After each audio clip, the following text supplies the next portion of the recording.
किसान पूरी साल में मेहनत करता है, आवारा पशु उनकी मेहनत को चट कर जाते हैं। जो थोड़ी बहुत फसल बचती है उसे बंदर पूरी कर जाते हैं। किसानों को अपनी फसल बचाना बहुत मुश्किल हो रहा है। आवारा पशु जहां गांव में किसानों की फसल को चट कर जाते हैं, वहीं शहरों में भी इसकी तादाद कुछ कम नहीं है।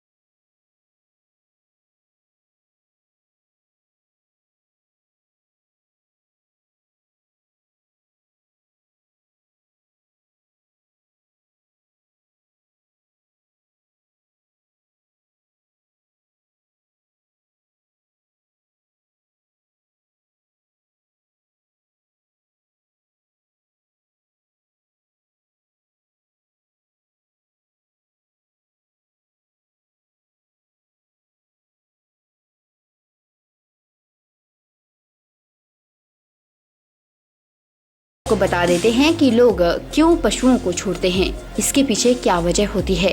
लोग पहले तो अपने घरों में पशुओं को पालते हैं और उनसे काम लेते हैं, लेकिन बाद में जब काम निकल जाता है तो लोग चुपचाप से इन्हें घरों से निकाल देते हैं और बाद में ऐसी जगह छोड़ जाते हैं जहां से यह वापस अपने घरों तक ना पहुंच पाए।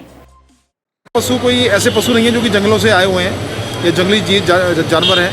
ये पशु जो हमारे पालतू पशु हैं, दुधारू पशु हैं, इनको ही जब ये नकारा हो जाते हैं तो जनता के द्वारा ही, ग्रामीण क्षेत्र के लोगों के द्वारा ये सड़कों पर छोड़ दिए जाते हैं। क्योंकि जब पशु बिल्कुल ही बेकार हो जाता है या जब घर में कोई काम करने वाला नहीं रहता है तो उसको बेकार का बोझ समझ के ग्रामीण क्षेत्र के जितने भी हमारे जो दुधारू पशु को पालने वाले परिवार हैं वो उनको सड़कों पर छोड़ देते हैं।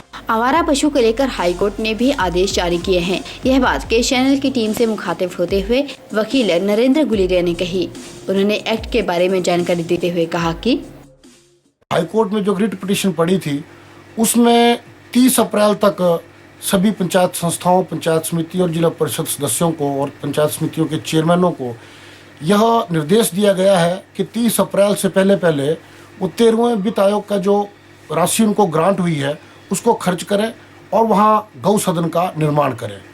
उपरोक्त याचिका क्योंकि हिमाचल प्रदेश पंचायती राज एक्ट की सेक्शन 11A जो कि 2006 में संशोधन के बाद जोड़ी गई है, उसमें गांव में जो भी मवेशी हैं, जो पशु हैं, उनको आइडेंटिफाई करना, उनका रजिस्टर्ड मेंटेन करना, उनका पंजीकरण करना और जो व्यक्ति अपने पशुओं को आवारा छोड़ता है उनके खिलाफ कानूनी कार्रवाई करने का प्रावधान किया गया है।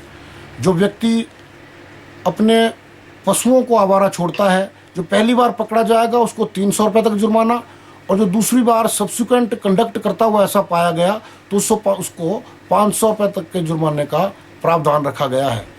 उधर एसडीएम गोहर ने बताया कि अगर पशुओं के बारे में असलियत पता चलती है कि वह किसके पशु हैं, तो उसके खिलाफ कार्रवाई अमल में लाई जाएगी। ये सबको अवगत कराता हूँ कि यदि कोई ऐसा पता लगा, हमने इसके लिए एक एनिमल हस्बेंड्री डिपार्टमेंट और स्थानीय जो हमारे बीडीओ कार्यालय के लोग पशुओं की गिनती कर रहे हैं, पशुओं की आइडेंटिफिकेशन कर रहे हैं मालिक के साथ, और यदि कोई करेगा तो उसके विरुद्ध क्रिमिनल केस रजिस्टर्ड किया जाएगा। उसके कानून बिल्कुल सख्ती से निपटेगा, कोई भी उसमें किसी तरह का। वहीं नरेंद्र गुलेरिया के मुताबिक सरकार को इस ओर ध्यान देना चाहिए और हाई कोर्ट के आदेशों की पालना होनी चाहिए।